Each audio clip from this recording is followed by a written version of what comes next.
গেল ১-২ দিন ধরে সোশ্যাল মিডিয়া এবং নিউজ চ্যানেলে একটা খুব কনফিউজিং নিউজ দেখা যাচ্ছে। সেটা হচ্ছে টাঙ্গুয়ার হাওর নাকি বন্ধ করে দিয়েছে সরকার। আসলেই কি তাই?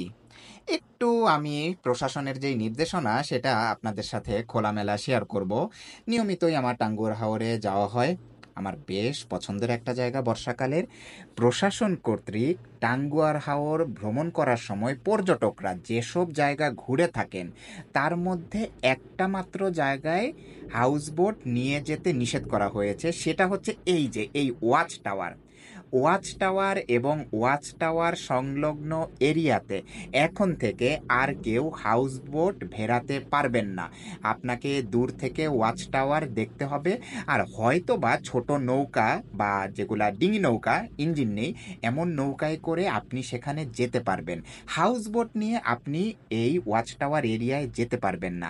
এছাড়া সুনামগঞ্জের টাঙ্গুয়ার হাওর ভ্রমণে পর্যটকরা শিমুল বাগান, জাদুকাটা নদী, বারেক টিল্লা, টেকের ঘাট, নীলাদ্রি লেক বা শহীদ সিরাজ লেক এসব জায়গা ঘুরে থাকেন।